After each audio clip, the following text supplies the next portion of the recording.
What is up, everybody? Monday morning. Hope you all got the Venmo payment sent to you and you didn't get requested this morning from your local buddy. But welcome in, everyone. Daily Bread, August 16th. We got a Monday baseball slate coming at you today. And then we'll get into some hot NFL topics to spruce it up at the end since it's not a full MLB slate. But on this Monday, they didn't leave us with only 8 games like they did last week. As usual, we are live on Twitter, Twitch, and YouTube. So make sure to be checking us in there. Give us the like, give us the follow, give us the subscribe there. As usual, get in our comments. Let us know what you're betting.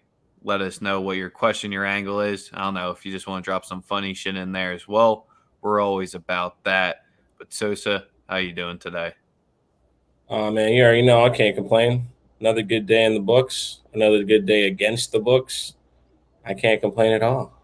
Not one bit, man. It's a nice start to the week, so let's keep going. Let's take it up another week, another level. Let's get it popping. Yes, sir. We had good thing Andrew's in here. Yeah, we had cities. Let's say just questionable result, but they had their chances. They just couldn't put shit on target for the beginning of the match. But it's one game overreactions. You could get them there. We have some fans that are freaking out. We got other fans sitting pretty. So it's one weekend. First game back with the fans there. It is what it is. Don't overreact to the Premier League slate unless you're an Arsenal fan. Sorry, Mo. Yeah, That's the perfect way to get into it. We're at MLB slate today. Our MLB slate followers today already know.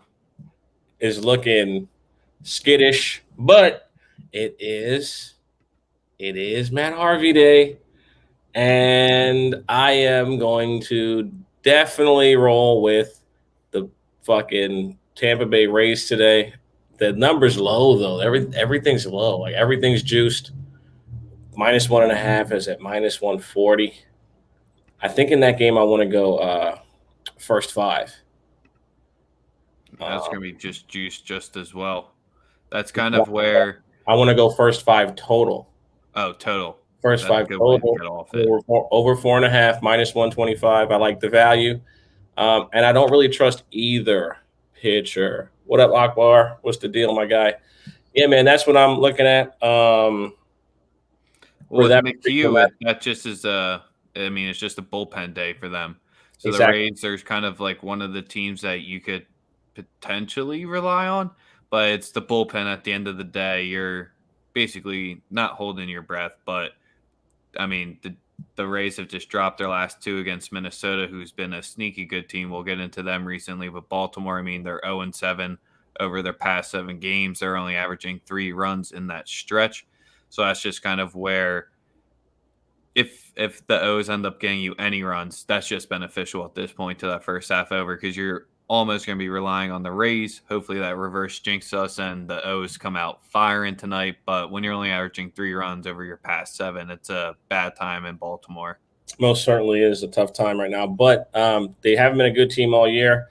They have had stretches where they've completely forgotten how to play baseball, how to actually get people engaged in their games.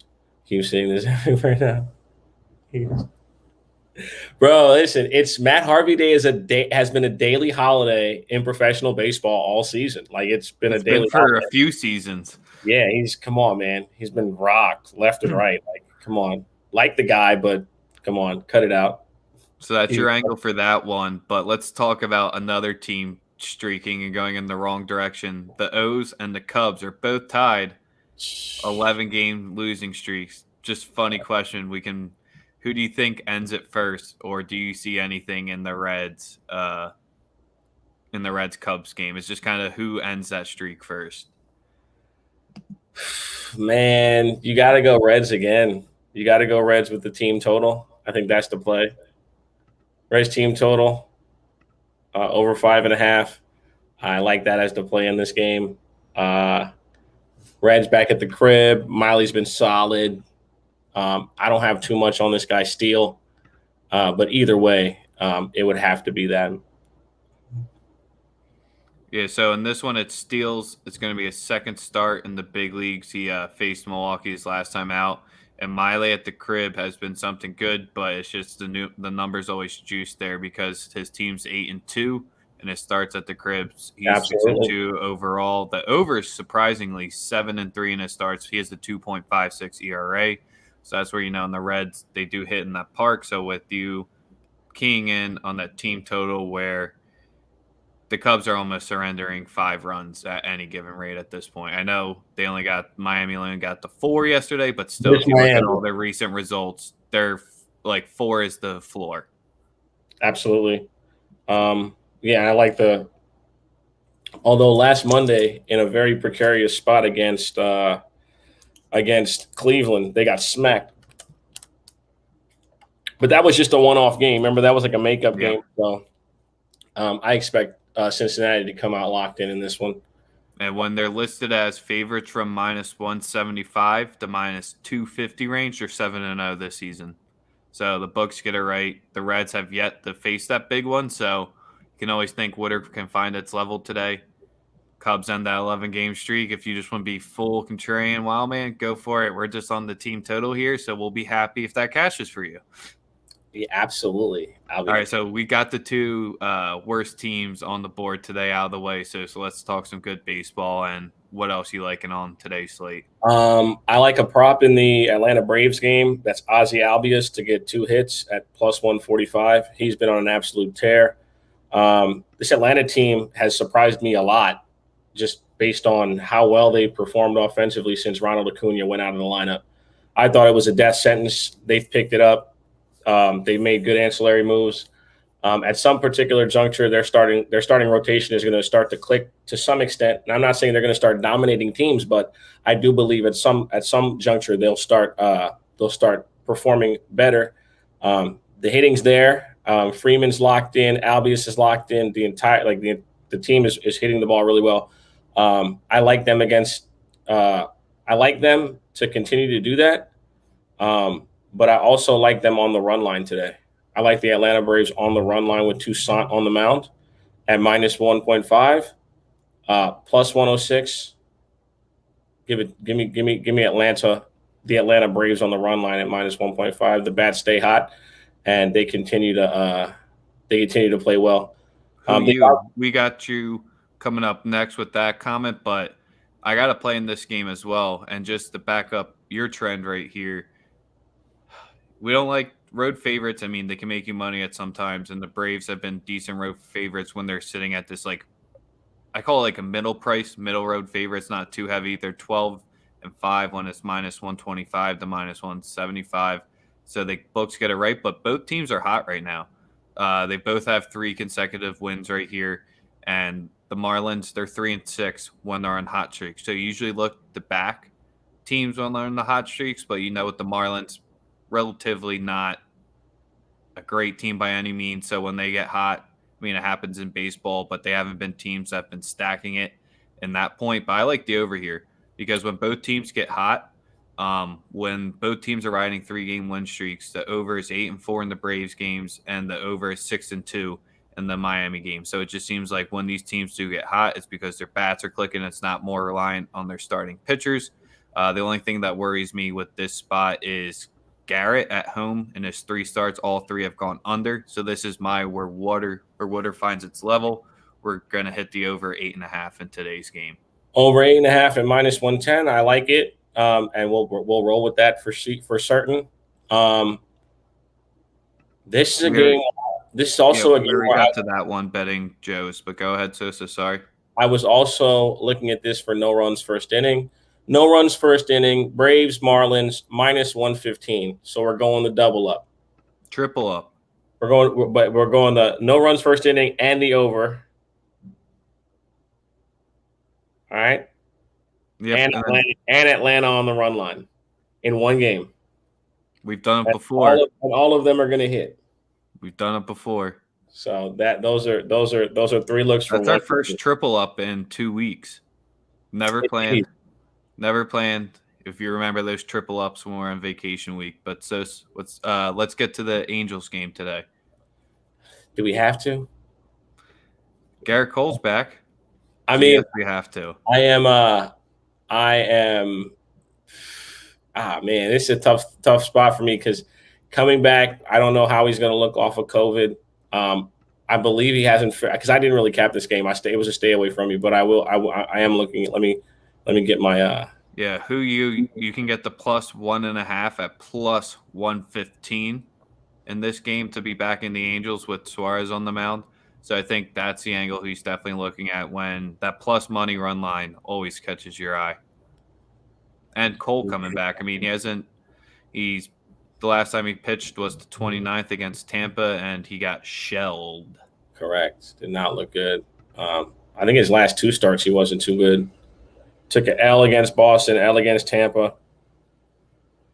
Didn't look nice. I mean, he had 11, 8, and 10 Ks in each of those starts. So that's never really the question. It's when you make the contact. I think all but like one of his losses are in the division, bro. This is a Garrett Cole spot. Look at his record. All of his losses are against the division, except for one against Texas. Every single other loss is against the division. I think that's the most telling part about how Garrett Cole has performed this season. He gets absolutely murdered by opposing divisions, but against the AL East, against the AL East, he performs terribly. Against every other division, he performs well. So tread carefully. That would be my one look on the day. I don't know if it's smart. I don't know if it's smart to take the Angels. The plus money on the run line is actually also kind of telling. It's kind of trying to suck you in to take your money.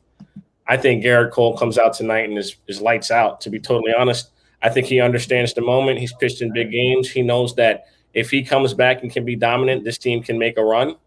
And I think he comes out and performs well. So that's my anticipation of tonight. I like the Yankees in this spot. If anything, if you're gonna bet anything, look for something on the Yankee side at the crib. And they've been trending in the right direction. Say what you want. They've been playing really good baseball since the All-Star break.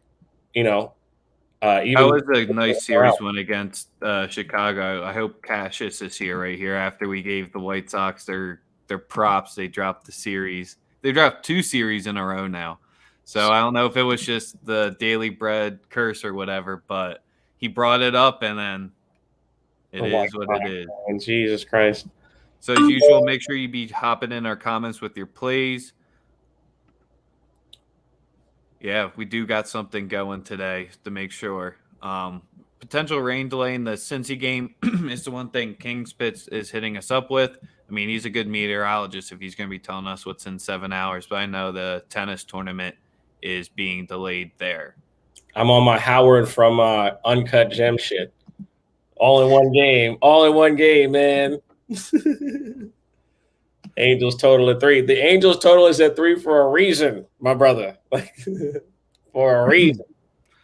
Don't get fucked in. So what else? What other action you got for us today? We'll probably end up touching on every game quite quickly here. We'll rattle off the hot ones at the end, then we'll have plays in. But what else you got for us? Give me the Dodgers. If you can get a super run line price for me against Pittsburgh, you already know what I'm doing. Dodgers team total, Dodgers on the run line, whatever you can get it at. On my book, it's not even up yet because obviously they played till like 10 o'clock last night and are back home playing tonight against Pittsburgh. So, give or take, that's one set bet for me. Also, do not be afraid to take the over in the San Diego Padres-Rockies game. It's at 12.5 for a reason. There will probably just like the hot dogs. Pause. There will literally be 100 runs in that game, possibly. So don't be afraid to take the over 12.5 because it's wet. Yeah, we'll talk about that tomorrow when it's like 6-5 after the third inning. Just take the over. Don't be afraid of the 12.5. The 12.5 is at -115. Let's just say Weathers has allowed 6, 6, and 8 runs in his last 3 starts, and that never really bodes well when you're going into Colorado, and he gave up 8 against Colorado in his third prior start. So And those games weren't at Coors Field. yeah. Good luck. Good luck if you're betting the under in that one, because you'll get sucked in. Let me see something here. I want to see what this total being 12.5. I got nothing for you on the Colorado. I don't know why that isn't up, but I was expecting something. I think to 13. If some books have it at 13, I think that might be the highest total of the season. Yeah, and they've been multiple in Colorado Rocky games. There have been multiple games where the total was 12.5 for them. Yeah, because my one book has it listed at 13, so I think that's why it's technically hit the highest rate, because it doesn't give me. For sure. It doesn't give me the odds on the over on their 13 runs in Coors. 12.5. That's insane. But I like it. I'll take the over. Weathers is trash. The bullpens are trash. Just line them up. All right, let's talk about the two close games before we rattle off the longer odds. Cleveland at Minnesota. Kind of just a gross matchup here. The only thing that I could see that would make me want to have a play in this game, and I'm not picking a side to win, it would be on the over here, because both of these teams are hitting at over a 60% clip when they're playing against division opponents, especially Minnesota, who's 35-17 to the over when they're playing division opponents. So 9.5 with Jax and Quantrill on the mound here. Jax, the big stat I saw with him, all of his 5 starts have all gone to the under. That was the one thing that's kept me off this game. But if trends or anything means something to you, that would be your one angle to potentially look at. That's why trends, you can make an angle for both sides on a given day. So that's why don't ever ride them blindly. Let them support your angle. I'm on the same boat as you. There's no play for me on this. Just a gross matchup. Both pitchers can get shelled. Both lineups can forget how to hit. Then let's talk about the good matchup of the night. Both teams sitting at 68-50. The Athletics at the Sox. Athletics at the Sox. I think the look originally you would want to go with is Chicago at home. I personally am going to go with the Oakland Athletics on the run line against Chicago, going against them on the other side. I think Oakland wins tonight by more than 2 runs. I don't like Keuchel. I think Oakland comes through on the road and handles business. They took a rough loss yesterday. They bounced back today and handled business against the Chicago White Sox team that has been impressive at times when they feel like it. I could see the game going over as well. Those are my plays. I think both lineups hit well today. I think both teams play well today, but I think that Oakland manufactures more runs and Chicago strikes out a little bit more than Oakland would. Manaea was absolutely terrible last night or yesterday. I think Montas knows that he has to come out today and perform well, and I think he will. So I like that angle there, because that was going to be one of my plays today. I was just going to rock with the A's money line. The biggest reason why is the Sox, the bats aren't quiet in their past 7 games. They're averaging 5.7 runs. It's their pitching that's been doing them in. Absolutely. And Oakland, they're a team that you target when they're facing lefty starters. They're 27-17 for plus 6.4 units when they're playing against lefty starters. So that's just kind of where, yes, it is on the road, but they're 34-25 in road games. So it's just a lefty starter on the road. I think the A's go into Chicago and handle business as well. Yep, that was one of my plays from when I originally looked at the slate. So that's the play I really love, and I'm a ride with that. I like this Oakland team, and you see what's going on with them. You see what's going on with the division. They're sticking through it. They're continuously playing well. They make the right moves, and they just start figuring out ways to win 3 in a row, 4 in a row, 3 in a row, 4 in a row. They just continuously do that towards the end of the season. And yeah, so they're the play for me off top today. There's about, I think, 1 game that we didn't hit on. So is there any plays left on your card that we haven't gotten to? Because it seems we ran through the whole board. We touched on everything. The The game we did what was your play on the Giants? We didn't touch one. That's the only, I was just about to say that's the only game we didn't really touch on. Yeah. The Houston game, I'm probably gonna lay off of, even though they're probably the play here because but for the money line to be at minus 148, the run line to be at minus 102. And it's funny is Hernandez had pitched pretty well prior to his last start back at the crib. He was still at the crib last time. I think Hernandez performed well his last start too, if I'm not mistaken. Yeah, Hernandez went 6 2/3, 5 hits, 1 run.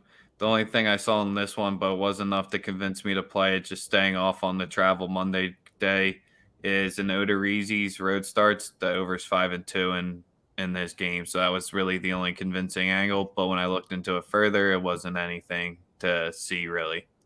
Whit Merrifield to get 2 hits. It's at plus 165. Whit Merrifield to get 2 hits, plus 165. And we're going to ride his stolen base prop again. And we're going to roll with Sterling Martes again. Just a little sprinkle. Nothing crazy. And then anything in Mets, Giants? Hell no. I mean, it is Rich Hill's kind of back in familiar territory. That was the only thing I had to say. Right. It's Rich Hill's bum ass on the mound. I think he's, Spider Tack obviously was helping him very, very much to stay afloat in Major League Baseball. And we've seen his numbers just, be bad. It could be, I think it could be a good Rich Hill fade spot. But again, we'll see. The Giants just lose like games where you just don't expect them to, and then they lose. Then they rattle off 3-4 straight. Just like they'd lose like 2 to Arizona, and then they'll So I that's just one of those games I'm staying away from because I could see some weird shit happening in that one.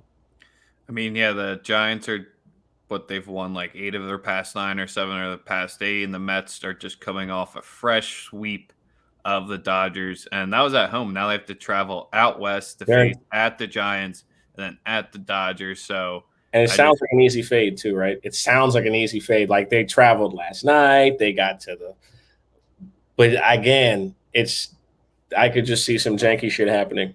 I'm rolling with the Dodgers, obviously, but I mean, there's a chance for some janky shit to take place. I'm just banking on. Yeah, I'm just banking on. Okay, well, Andrew said the Giants team total. What is that, over 5.5? I'll get you it in a second. More plays. Man, Giants team. I know. I was talking to Betting Joe's before this stream. I was asking him when he's going to put his perfect record on the board. It's over 4.5 at minus 124. That's a solid play, right? And then watch like Rich Hill fucking go out here and just mow him down. That's what I'm saying, man. Well, is the Spider Tack back? We had the last part just to wrap up today's MLB segment. We had the no-hitter on Saturday, then we had the close to perfect game yesterday. Is it back? Who fucking knows, man? Baseball is fucking with us. They're playing games with our hearts. 5 of their last 7 wins. That's a solid number. I hope for a couple clean innings, and I'll grab the Giants. Right, I could see that too. So I could say that as well. All right, that's going to wrap us up for the MLB slate. Sosa, I know you want to talk some football real quick to wrap up our stream today. It's a Monday morning. You guys are at lunch. You guys are just waking up at your desk. Still ask us questions about any of the games or anything like that. Let us know there. We got just take the over in that Giants-Mets game. That's a solid play as well there. I just wanted to touch on to just be a little realistic with football fans, not just bettors. I see a lot of people on the internet talking about rookie quarterbacks and judging them off of like, bro, listen, don't take anything you see in these preseason games serious. Please. None of it. Don't take any of it serious. Don't gamble fucking preseason football. And I don't care if you hit a couple of ones this week that just went by. Like, just don't do it. Preseason football, don't do it. Don't bet. Right. I mean, maybe if he starts, right, it's like, come on, man. Like, I had people hit me up telling me that Trey Lance played well.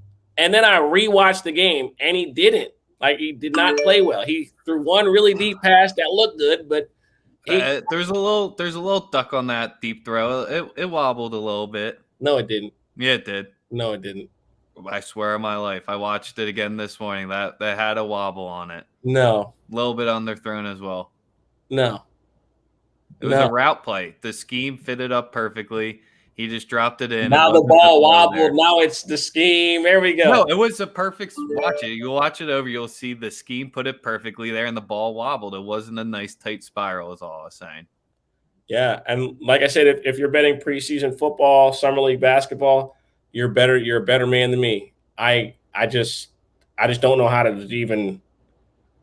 Like, I didn't even know who Sherfield was that caught the touchdown from Trey Lance. I'm like, who the fuck is that? Like, who is that? So yeah, just be a little realistic. Now, listen, if you're talking about difference makers as rookies, you're going to want to look at on the other side of the ball, because there's about 4 or 5 guys on the defensive side of the ball that are going to make legit differences immediately in the NFL. Immediately. We've seen it. Like, Surtain's going to be one of them. Now, listen, I know he took a pick back in the preseason. Surtain's one of them. Micah Parsons is a grown-ass man, and he's extremely intelligent. He knows the game. You can see it. Instincts are there.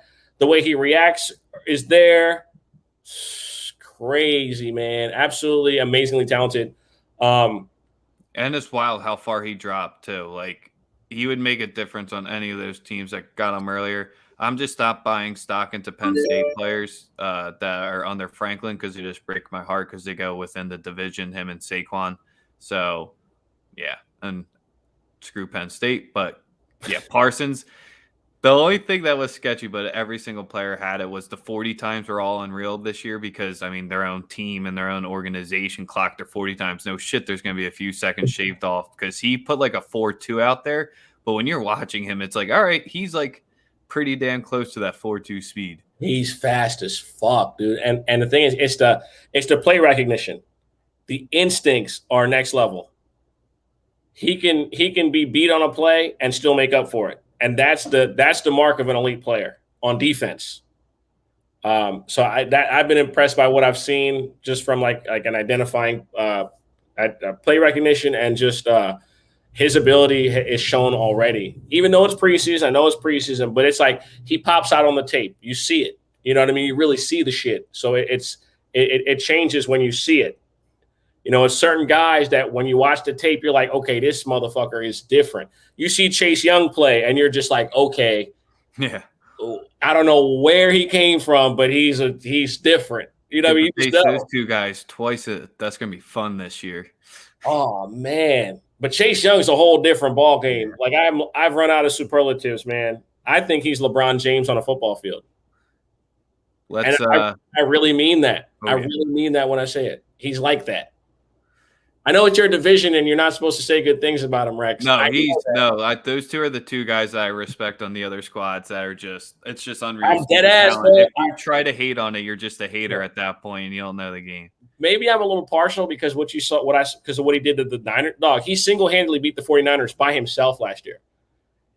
He forced a fumble, picked it up, and then returned it 55 yards, and was the fastest guy to the other end. Bruh,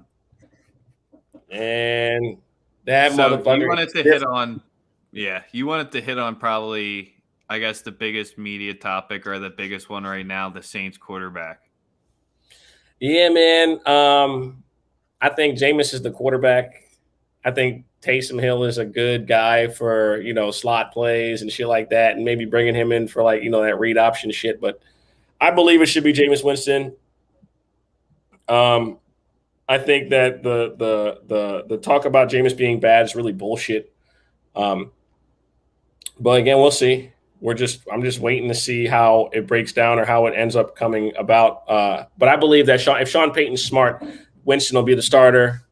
And he'll use Taysom Hill in the same role that he's used him most effectively over the last 2 seasons. So that's just my take on it. And hopefully they do right by Jameis, because, I mean, he's a number 1 overall pick, and there's no way you're going to tell me that Taysom Hill is a better option at quarterback than him. Stop it. So I that's was about pretty to much say, if they never want to throw the ball further than 15 yards, I guess it's going to be a good option. Just if right. you just want the box stacked on every single play, that's what you're going to do. I mean, just He said, "Gotta Jameis let." is going to Jameis. He's a gunslinger. He's going to have some bad turnovers, but he's going to give you that better threat down the field and the thing that actually opens up your offense. So I Right. just Taysom Vic, get that out of here. Hey, man. But yeah, no, that's all I really wanted to touch on. Tune in tomorrow night, 8 p.m. We're gonna do another live showing of Sunday morning quarterbacks. We're gonna run through a bunch of stuff that we saw in the preseason. Really have some stuff like lined up for you guys for this week. Follow Sunday morning quarterbacks if you're not already. Other than that, yeah, man, appreciate you as always. Happy Monday. Let's get the week started off right. Let's cash out together. And listen, if you tail picks, just add us with the ticket. That's all. We don't want any money from you. Never. Just add us with the pick when you win. That's all. That's all we ask. That's the first time I ever asked that. I've literally never asked that before. So if you do win, just tag the ticket. That's all. And yeah, man, that's all. That's all I got for the people. Best of luck to everyone. Let's make some money today. Yep. Until tomorrow, deuces.